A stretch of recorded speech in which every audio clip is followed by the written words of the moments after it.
here's how the process goes. Basically, I create a Dynamesh low poly, then I make rough estimation of farms. At this stage, I go at the zero mesh because you can see I've added fingers. So, and then I move slowly to the. So this workflow was a life changer because ZBrush always has some weird problems with cavity maps. Would you say that there's a specific skill that you wish you would develop earlier in your career? Hello everyone, welcome to another episode of the podcast series X, Y, and Z. And my today guest is one of the developers for the dinosaur survival game Echoes of Extinction.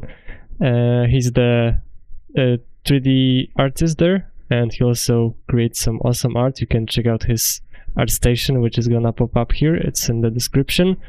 Bohuslav, Salo. Hi everyone. Yeah, so it's amazing to have you here. Honestly, I really love your work. Thank you for inviting me. Yeah, of course. So I'm a bit curious. How did you become a 3D artist? How did you manage to achieve these skills that you have right now? A lot of work, and like, should I start from the beginning? I've started my journey in 3D from 2018. I started from trying create some games in Unreal Engine, but then I found out that I'm more interested in creature modeling than like programming or managing part of the process. Yeah. So do you have an artistic education, like you went to college, or was everything that you've learned was from YouTube and free sources and that stuff? I have a bachelor's degree in graphic design, but like I started on my own, and here in Ukraine, 3D is not really developed in universities. So like it's mostly was about book publishing and graphic design.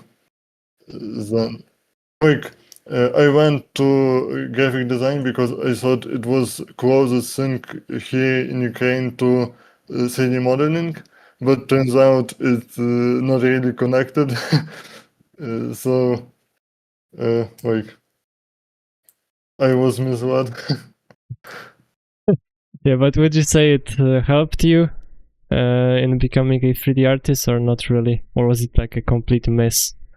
Not really. Like I think online courses helped much more than university, and tutorials on YouTube and paid tutorials from artists. It was much more helpful than like formal education. Mm-hmm.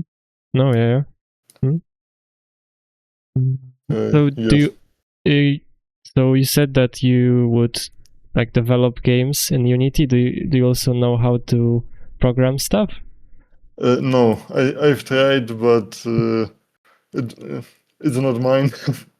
Oh yeah. It makes sense. It's same for me. I've tried following like a course on YouTube from Brakis. I think I don't remember the name of the YouTuber. I might be correct or wrong, but it was just a simple game with a cube moving from side to side, and that was everything that I could learn. Everything else was really difficult, and 3D seems like a easier thing to do, maybe.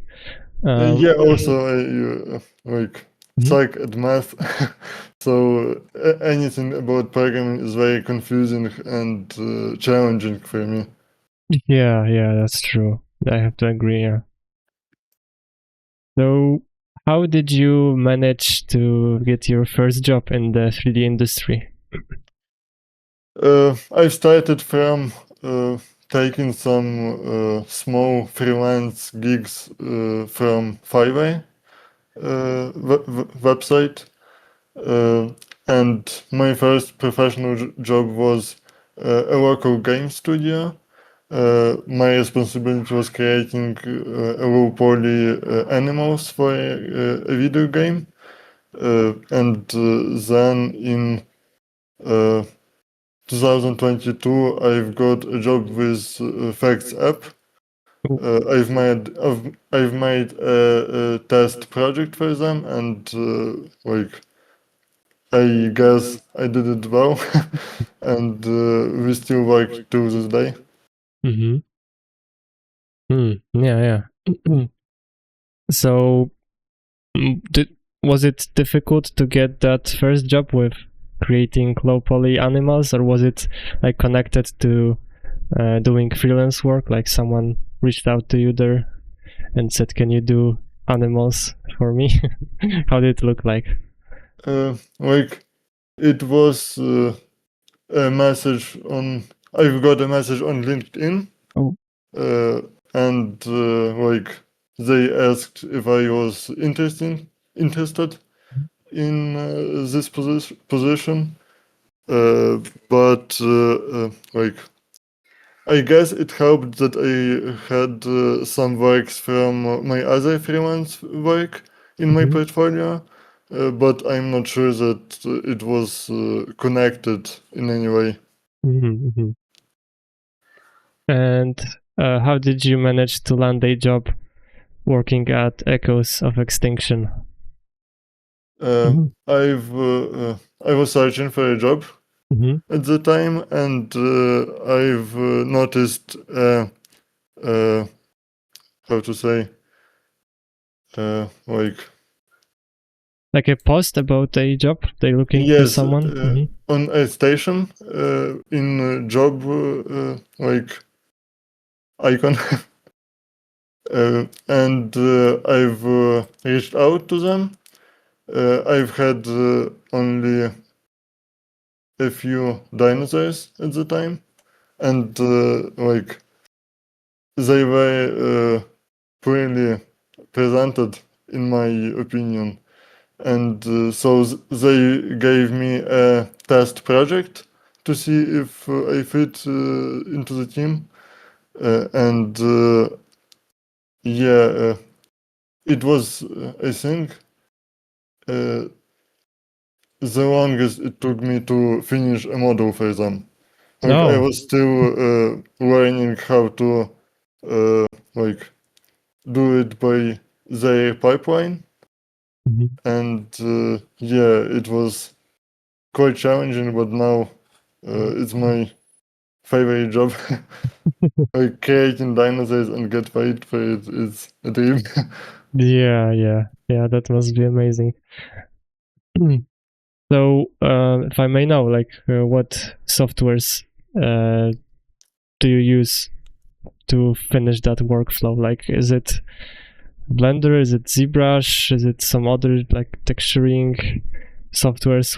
Which ones do you use? So for fixed dinosaurs, I use Blender for shading and rendering. Oh, mhm. Also retopology and UV mapping. It's just easier to have everything in one program and not move it around. For a personal project, I prefer Maya for modeling because it's like on my PC it's more stable. I'm not sure because I always see how people talk about Maya that it's always crashing and doesn't save any files. But when file gets heavier, Maya handles it better than Blender, especially the number of textures and UDIMs. So for sculpting, I use ZBrush.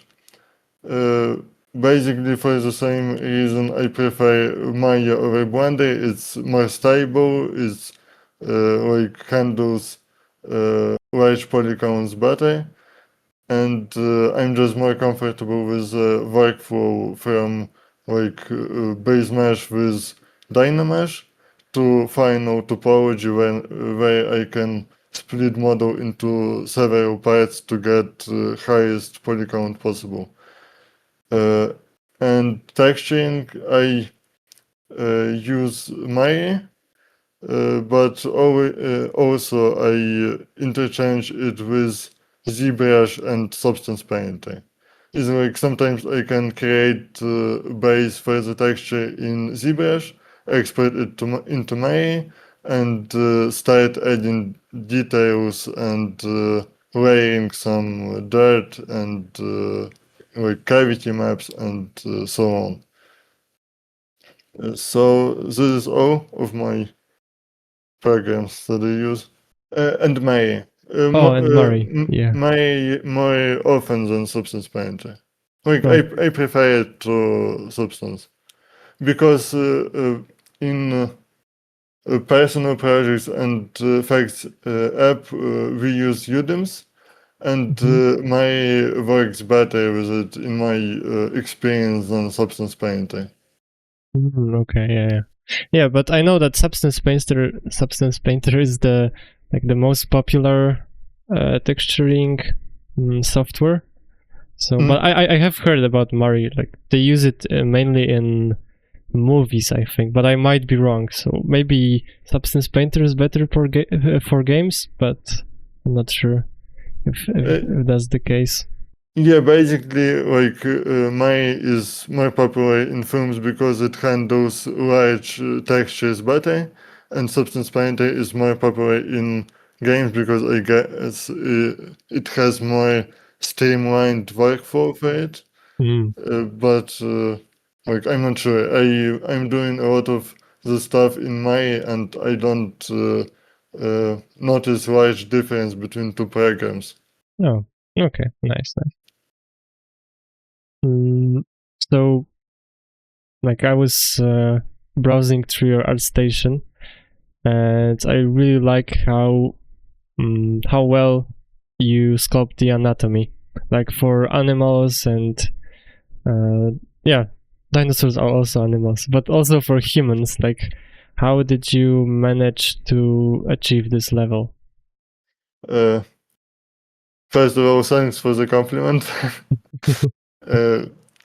It's nice to hear because I'm never happy with the result of my sculpting, especially the anatomy, because I'm always stressed out about if frames are correct, if large frames are correct, if the secondary, tertiary are good, and I can redo the same frames over and over a few times before I say it's all good.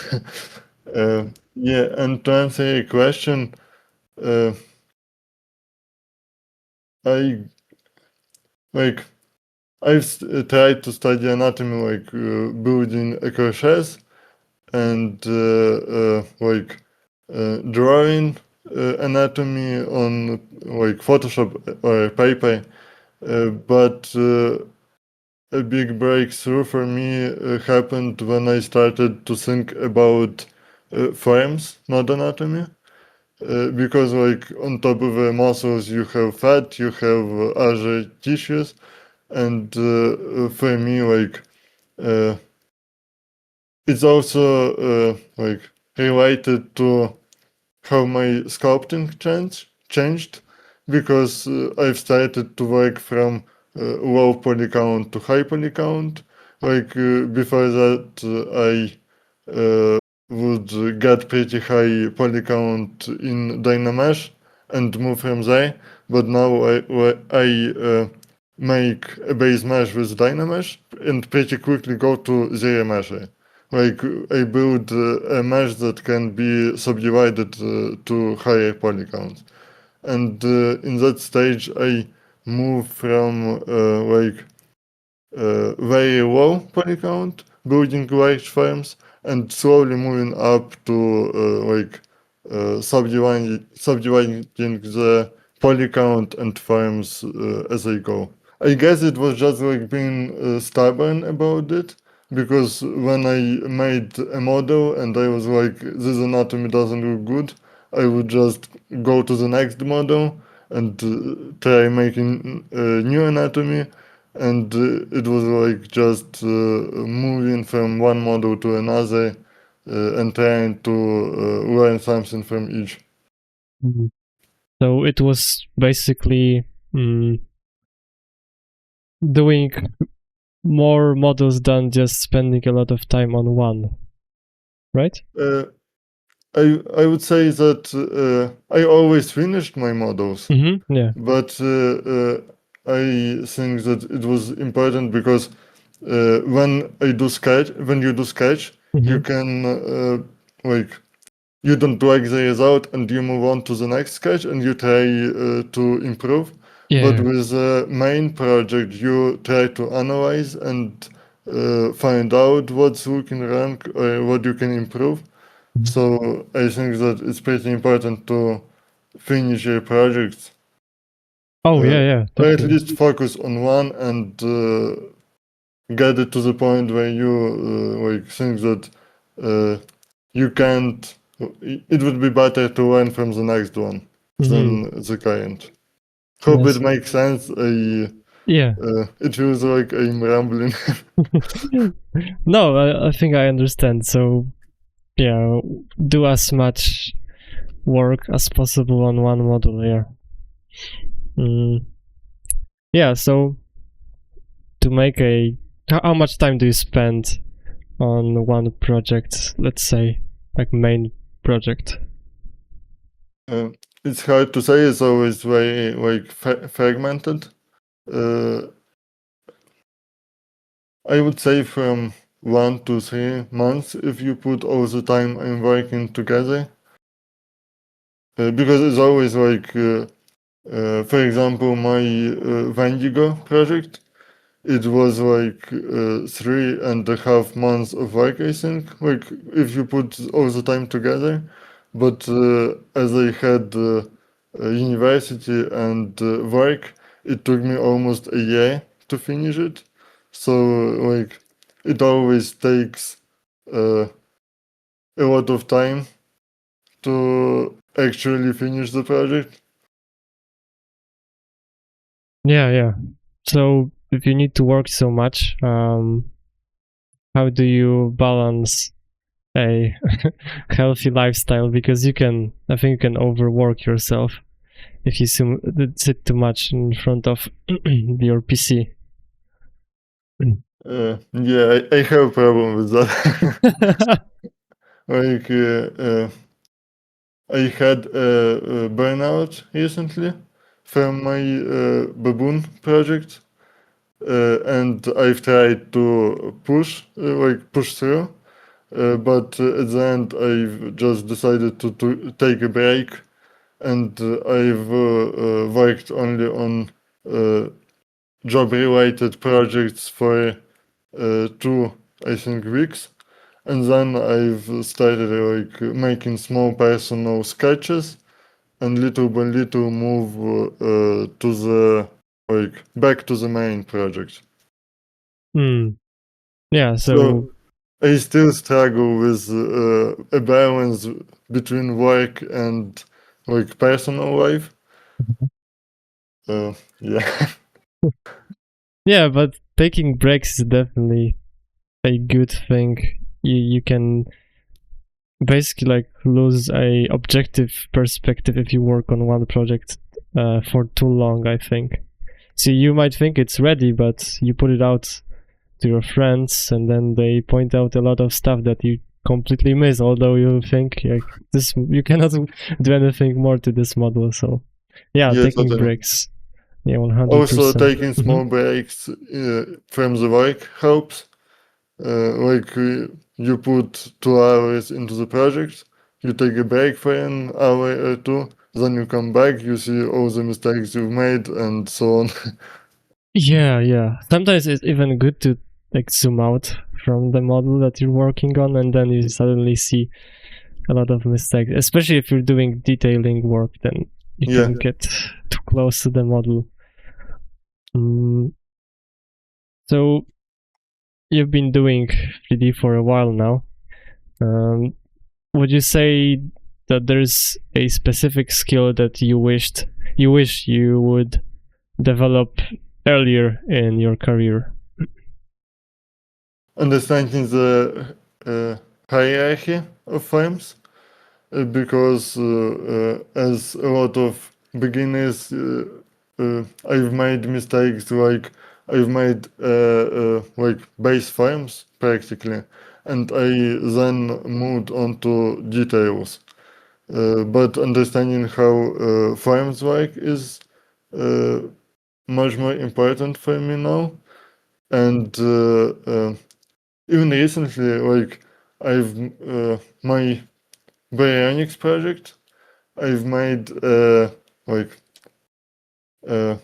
it has large frames and it has a very weak secondary frames, and then it has, in my opinion, great details.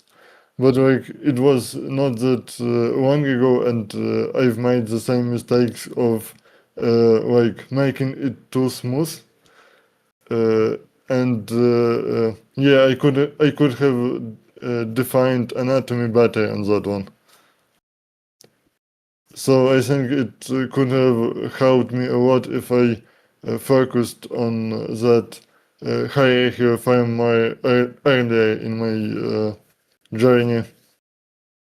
Yeah, I think that almost everybody just wants to, especially as if you're a beginner, you just want to jump to the saucy part, which is doing the details. But if you do the details too early on, like for example, you use alphas early on, like the creature that you're doing, it's gonna look like a lumpy thing. Like it's the silhouette gets messed up so much. So yeah, that's 100% true. I wish I'd actually fixed the hierarchy like earlier when I got into 3D. And since I talked about alphas, do you have like a specific maybe pack or a bundle that you've made or maybe you've bought?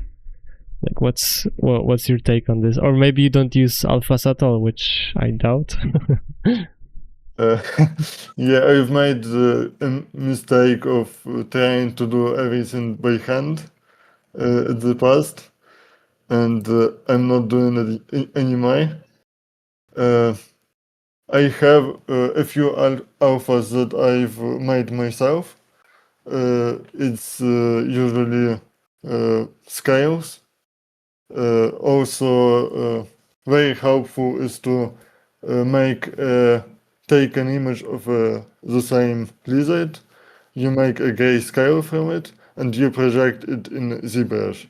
You don't get final details, but you have a nice natural like base which you could frame and make into something more clean and usable. Also, I've bought some alphas from Texturing XYZ for my human characters. And I'm not sure who is the author of this pack, but Animal Skin Alpha pack. I've got it from ArtStation, and it's really useful in my projects. I always sculpt on top of alphas. When I add alphas, it's like I usually go on a few subdivisions lower to add some breakups into the frames. Because when your model is clean, it's harder to do so. Like you don't really see how to break up the forms. But when you have some details, it's like guides you to add some tertiary details and break it up, and it looks much more natural than if you just drop alphas and move to texturing and rendering. Yeah, definitely. definitely.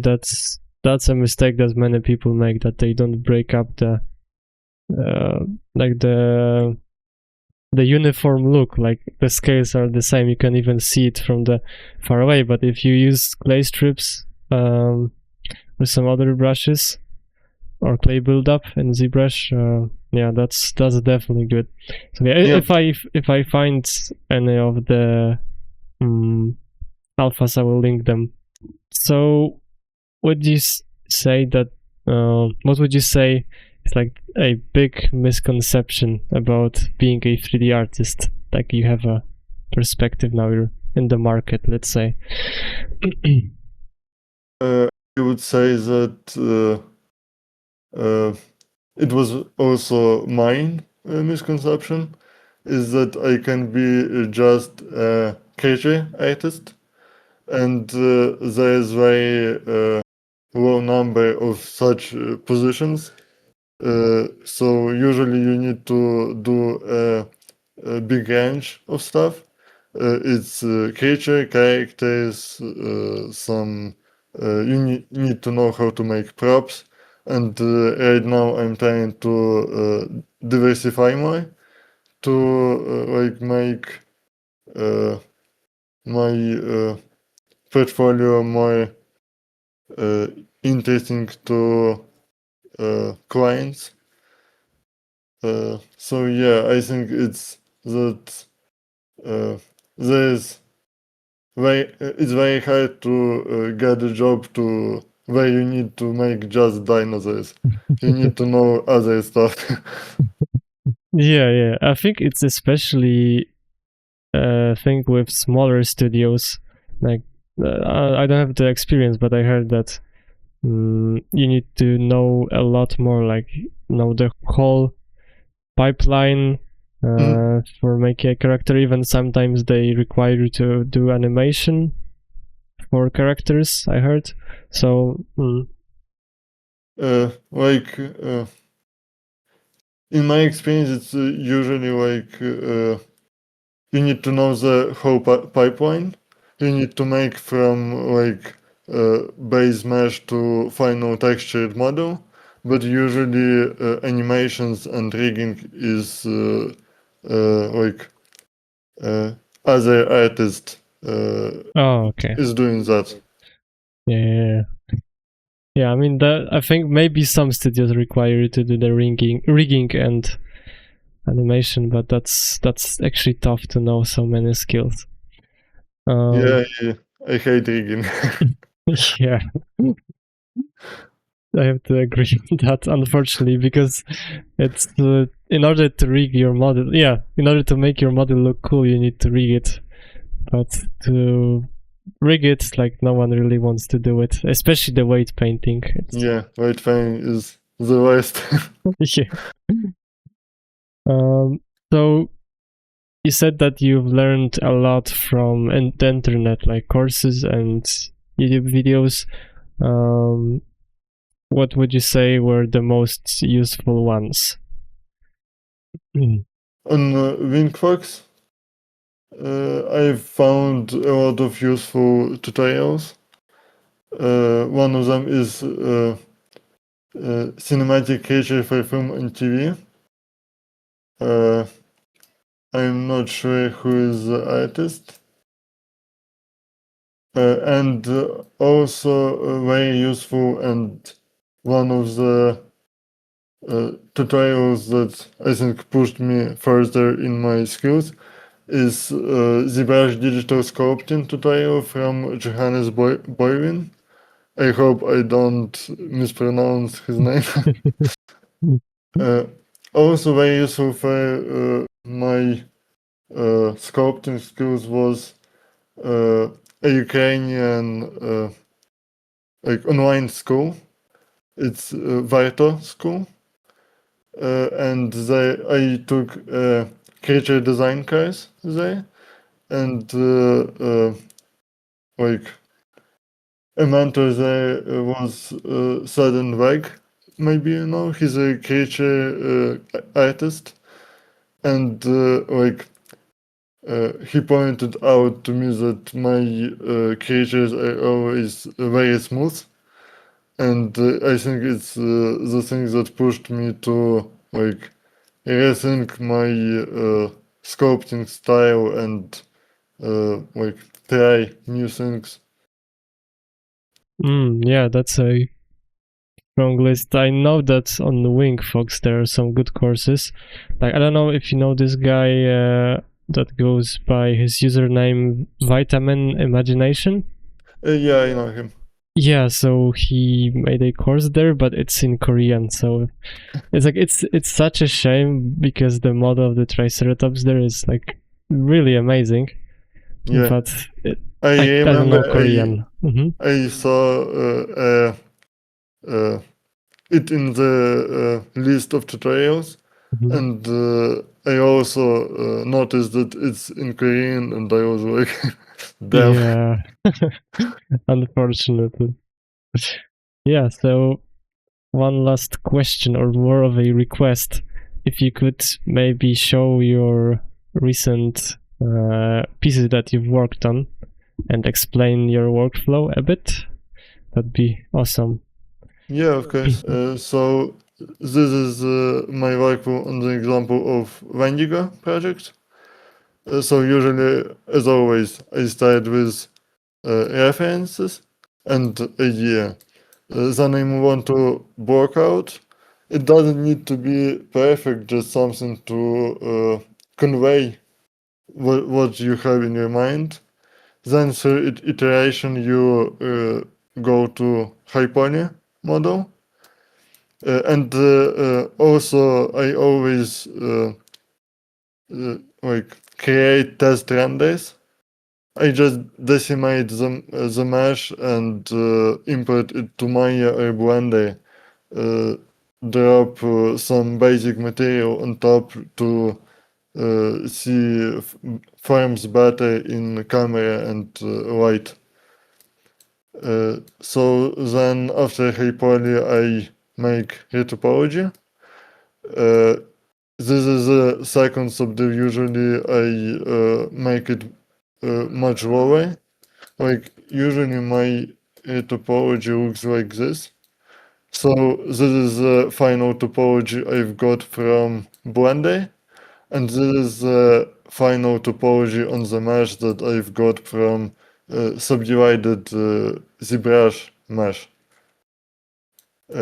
So yeah, and so then I've reproject my low poly mesh to my high poly mesh from ZBrush. So because it got smoothed out, it will like convey forms better. And also there's a stage that I make some additional changes to proportions, like forms, or if I notice any mistakes in anatomy, I also improve it here. Then I export it again to make UVs. I do this way because it will stretch much less and be more to the forms of the final model. Because like if I do UVs here and then I reproject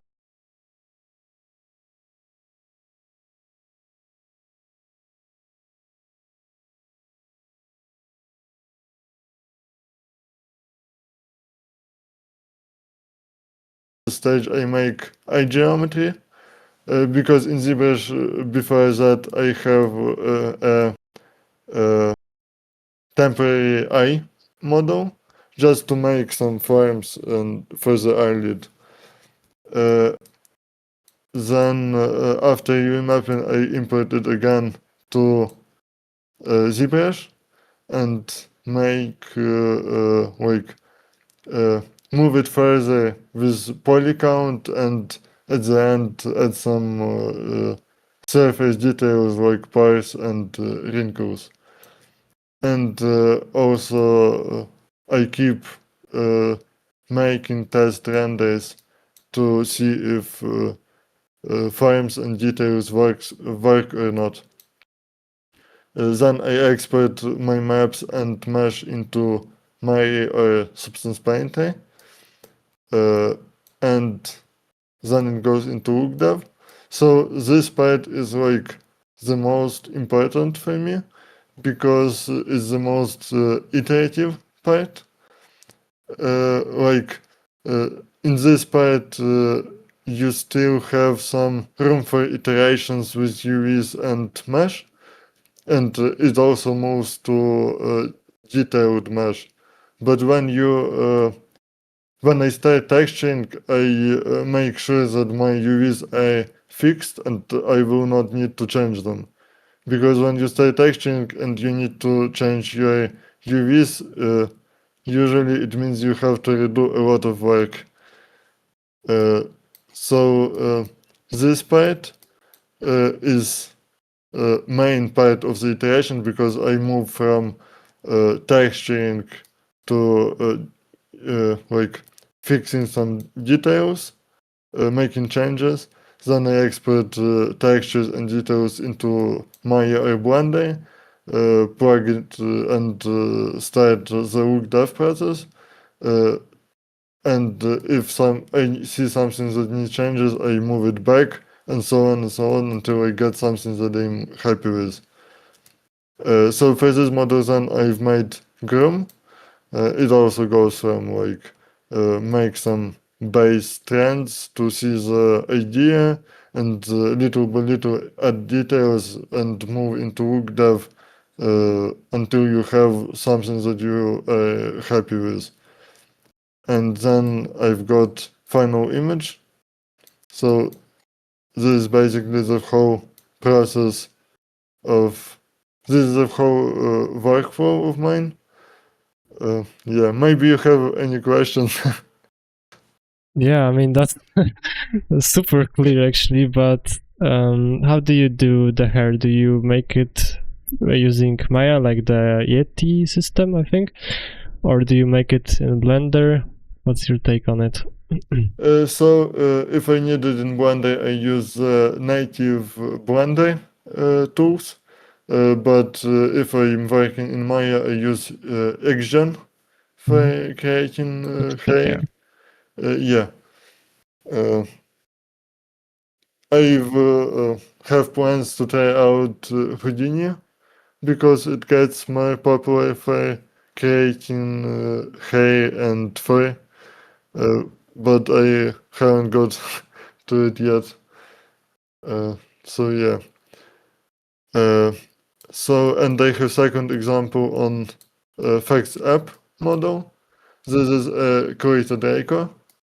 So the process is basically the same, starting from references, doing blockout, through iteration, getting something that I'm happy with, then making low poly. And here's another example. This is the final topology from Blender, and then I subdivide it to this level of topology. For Effects app, I used this level, but for personal projects, I would use the higher count. So then I take low poly and reproject it in ZBrush. I've added some additional details like wrinkles, folds, and this, how do you call it, large scales.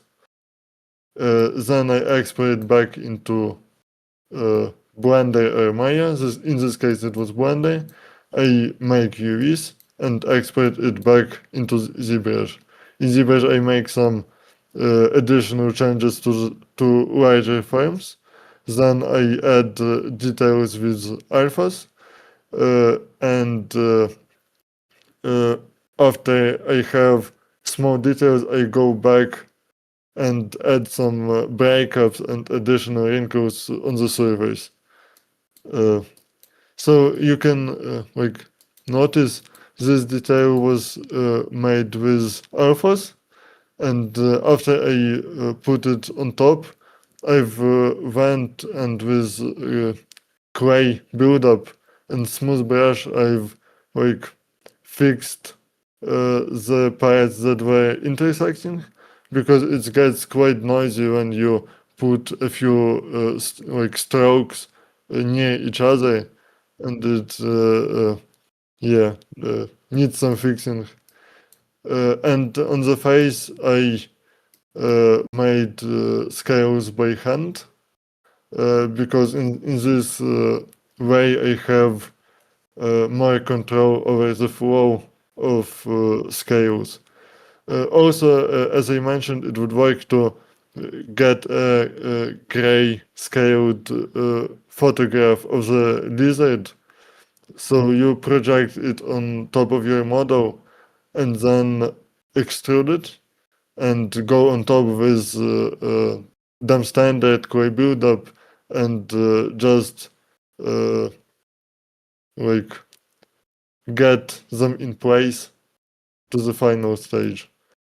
So after details, I export everything to Maya in this case.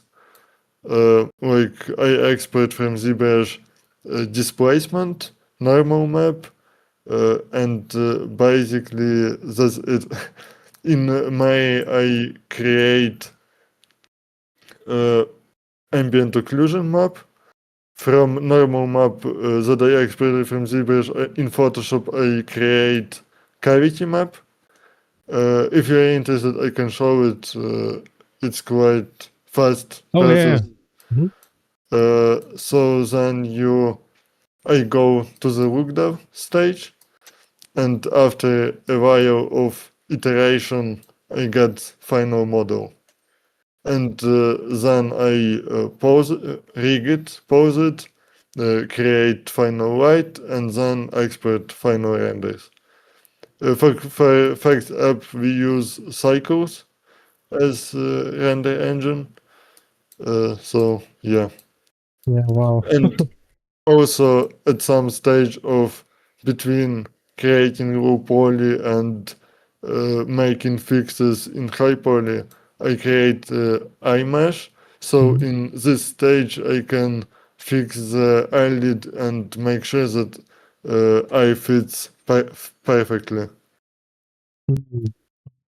Yeah, that's crazy. Again, I Honestly. hope it makes sense. Yeah, definitely makes sense. Yeah, I think I've had one question, but it escaped from my head. But yeah, I would love to see how you create the curvature map with Photoshop. Also, I have examples here Okay. of like sculpting process. This is my line sketch. Mhm. So here's how the process goes. Basically, I create a Dynamesh low poly. Then I make rough estimation of farms. Stage I go at the zero mesh, because you can see I've added fingers. So and then I move slowly to the final result. Basically, I always have, for example, here I have first and second subdivision, but for a while I work at first subdivision to make sure that I have large frames ready. Then I move to second subdivision, and also I add third subdivision, but for a while I work at second, and like I make anatomy more prominent at this stage, and so on until I have a final result. So usually I have on one subdivision higher than I need, and I work on lower, but when I start making details, that's like the final subdivision that I use. And also an example of iteration for a Baboon character. So you can see how it slowly progressed. Yeah, awesome. Yeah. Really cool. Okay, so here's the way I'm creating character map from normal map in Photoshop. this is the technique I've learned from Chris Nichols on his CGI makers, and I use it all the time for my personal and work-related projects. So at first I will open it in Photoshop, and then I will open my channels by here it is. I will select all of my text, all of my map, click on green channel, copy it, back, paste it, then turn it off. I will copy the red channel and paste it on top. Then for green channel I will add stylize,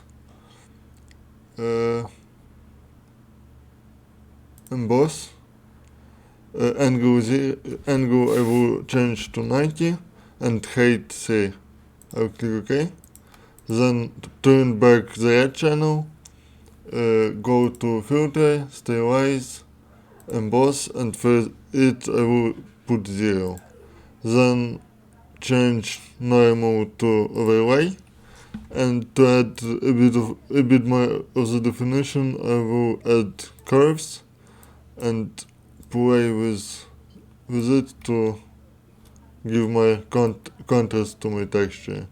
So then I will repeat this process for all of my UDIMs, save it as separate texture, and at the end I will input it into my to add some details and create additional masks from it. So yeah, here's the process. Oh. So this workflow was a life changer because ZBrush always has some weird problems with cavity maps.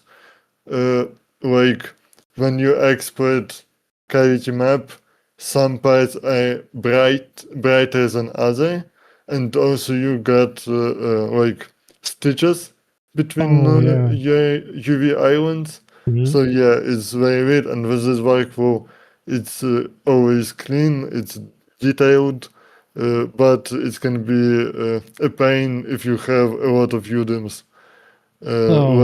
For example, on my Baryonyx model, Mhm. I've got 80 UDIMs, this model. Uh-huh. And like I was importing 80 UDIMs into Photoshop, doing all of this stuff and then exporting it back. And you also need to make sure that your naming convention is correct. Like because after a normal map you have to have 1001 and so on. So yeah, it took me some time. I think it was like 2 hours to complete this thing. I took breaks because at some point I thought I was going mad. Yeah, I can imagine. Spending 2 hours on this, yeah, that must be super, super boring. But at least you don't have the stitches. Yeah, the stitches can be annoying and when texturing. But Also, sorry if I interrupting again. I can show some stages from Baboon character if you're interested. Yeah, of course. So basically, this is the same thing that I explained in the workflow.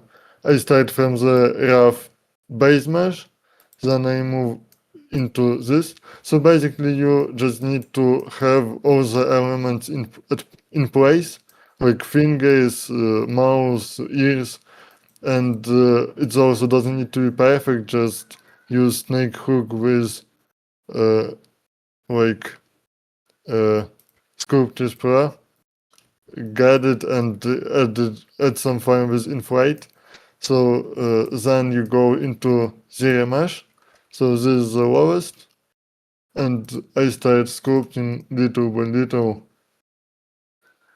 Then when I add eye sockets, because I didn't have them at the start, I remade the topology, also just automatic zero mesh, something to work with. Then you reproject and then at this stage I made retopology and UVs, and little by little, with a lot of iterations, it turned into this model. This is the stage, this detailing stage, and I thought it would be might be interesting for you and other people to see that, for my personal project and sometimes for Effects app, I split model into parts. It's split based on UDIMs. This is half of the head and half of the other part. Then hands, body with because it will be covered in fur. I decided to keep it hidden, keep it lower resolution than the other parts. And then with borders with stitches, I create one second, I had it somewhere. I would just take this my low poly original. I would take this part, where is the border between parts. I would delete higher, and I will, if it gives me, so I will create something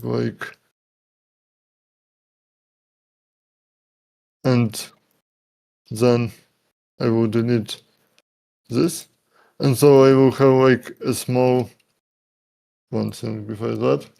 I will go into geometry and case delete and case polygroups, so it won't shrink when I subdivide. And so I have a bridge between borders. Now I will create details somewhere to here. Then I will on this leg somewhere to here, and I will take my border. I will create details for that, and then I will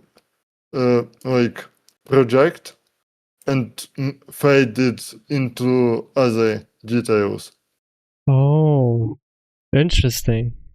So there's also the workflow that I used for baryonics model. Mhm. I've made projected some texturing exotic scales in Mari. I imported into ZBrush. Then I added some additional volume to scales, and I had this very sharp border. So Oh, I yeah. created these islands so you can transfer one side to the other. Oh, that's interesting. It doesn't work perfectly, but the themes that still left you can paint over in Mari or Substance Painter. Oh, yeah. Mm-hmm. Wow. That's an interesting method. And Yeah. also, this is the way that I textured created Raikov effects, because I wanted to get more resolution on the head, because had I had a budget for it in Oh, yeah. poly count, Mm-hmm. and I thought that I would split it to get more details from the head. Yeah. Hope that makes sense. Yeah, that's an interesting share for the merging the EV islands to make the transition pleasant. Yeah, super cool. Yeah, thank you for showing it off, man. I appreciate that. Super useful stuff. I'm happy to share that. Yeah, so now it's the most exciting part, which is the rapid fire challenge. So I'll Oh. explain it very briefly for those who are new to the channel. Bohuslav will now sculpt a dinosaur head, which I will share with him, like the reference. And he has to do it in 10 minutes, and if that wasn't easy, he also has to answer like these rapid fire questions as fast as possible. So this is gonna be fun. What got you into 3D art? I would say it was the documentary Working with Dinosaurs. There was a making of documentary about it, and like at some point I found out that they used Softimage 3D software, and also at some point like in 2015 I think, when a game Evolve came out, I have found out that it was made with CryEngine, and that was the point where I was like started to get interested in game development. Yeah, so I would say it was dinosaurs and game Evolve. Yeah. Interesting. Do you remember the first creature you've ever sculpted? I think it was a Triceratops. Oh, nice. Based on some tutorial on YouTube. Nice. How long ago was it? I think it was 2018. Oh, okay, so back then when you were starting out. Was there a specific movie or game that hooked you? I think it was the game Evolved, right? Yeah. Mm-hmm. Who was your biggest early influence? Oh, that's... I don't even remember anymore. Okay. I think the earliest I can like remember is Giovanni Nakpil. Mm-hmm. Again, I hope I pronounce it right. Mm-hmm. He's an artist that worked in the film industry. Mm-hmm. Yeah. Okay. What was your first 3D software that you've used? CDS Max and Modbox. Oh yeah, Madbox. Do you still have your first model saved somewhere? No, I think it was deleted in a fit of rage. Gone reduced to atoms. Like I think I would like to see it now, but at the time I was trying to start my way in 3D, and it was really hard. I got like upset a lot, and I think a lot of models were destroyed. Okay.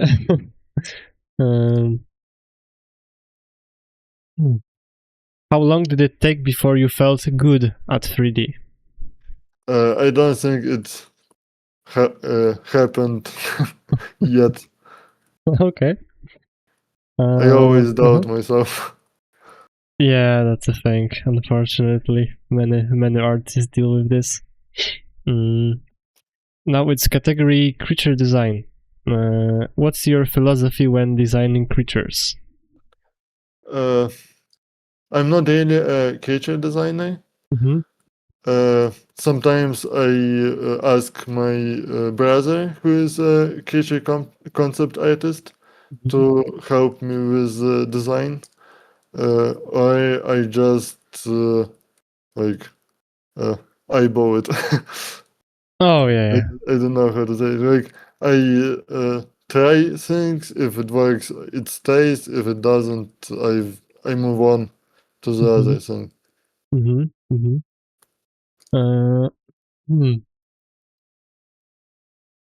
What's your favorite creature feature? Claws, horns, eyes, or skin? To sculpt. Oh, I would say close. Yeah. Mm. What's your favorite monster from cinema? That's a hard question. There are so many of them. I think I would say the thing. Oh, yeah. Yeah, good choice. Interesting question. Do you ever dream about your creatures that you've created? I think I've dreamt about modeling itself, Yeah. but like that's the only nightmares I've got with my cages. Yeah, I was about to say that it's probably nightmares. I also have like nightmares where I have to sculpt or model something. Yeah, and the deadline is very near. Yeah. Category creative process. What's part of the process do you enjoy the most when creating a dinosaur, Uh, let's say? I would say it's uh, finishing touches. Like when you have all the pieces in place and you like move from software to software and make some final touches, like you change proportions a bit in ZBrush, you tweak roughness map in May or Substance Painter, Mm-hmm. and stuff like that. Mm-hmm. Okay. What's the most frustrating part of the process? I would say it's anatomy and details. I always too I don't know how to say, maybe a bit too conscious about that stuff, Mm-hmm. and like I always question myself about that, and sometimes it adds to my burnout, and yeah, sometimes it gets quite hard to just move on, or like yeah, I don't know how to say it. Yeah, I I understand. hope it's understandable what I'm trying to say. Yeah. It's sometimes like you detail the model, you spend a lot of time on it, and it still doesn't look quite right. Yeah. Yes. Um, hmm. It was. Do you listen to music while working? Always. What music? What genre? Uh, I would say mainly heavy metal, rock. I'm Mm-hmm. not really like uh, a music buff. Mm-hmm. I I have one playlist for all of my music. I don't distinguish into genres. Uh-huh. Things like that. Uh-huh. Like Okay. if I like a song, it just goes into a folder. Yeah, I do the same. Uh,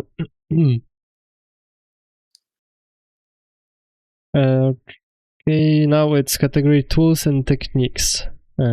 Favorite software right now? Probably ZBrush. Mm-hmm. I, Favorite. I, Mhm. yeah, go on. Favorite brush in ZBrush? Clay build-up, I think. Yeah, I mean you do the most work with clay buildup. Um, okay, some of these questions were already asked. Yeah, do you rig or animate your own characters? Uh, no, I rig only for effects app. Mhm. For personal stuff, I usually create a pose in ZBrush and export it as is to Maya or Blender. Now it's category anatomy and realism. Do you study anatomy regularly? No, in fact I don't know most of the names of muscles. Again, I just like go by the form, Mm-hmm. and I know how muscles look, but I don't know names and that stuff.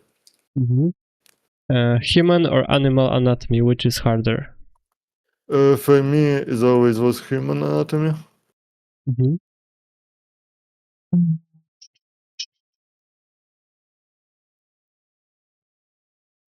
Which part of anatomy do Fine. you still find tricky? Yeah, just this last answer.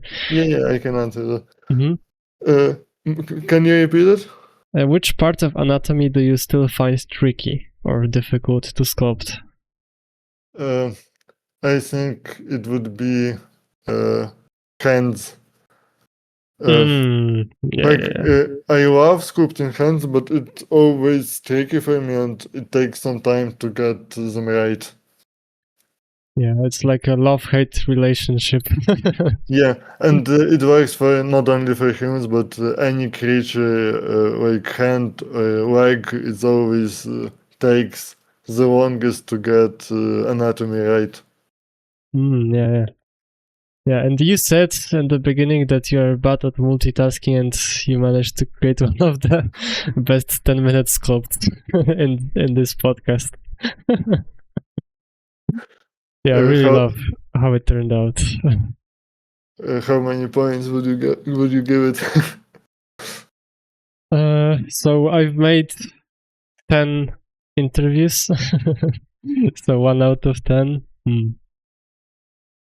Either 1 or 2, yeah, I think. But yeah, really cool. Yeah, thank you so much for being a guest and agreeing on being here and showing all the stuff, answering the questions. Once again, I love the input that you've made for the presentation. Thank you for inviting me. Yeah, of course. It was interesting experience. Yeah, I'm glad you liked it. It was nice talking to you. Thank you. I love talking about 3D and art, and yeah, it was great. Yeah, awesome. Thank you. All right. So, guys, if you want to watch another episode, it will appear on the screen now. And see you next time. Bye.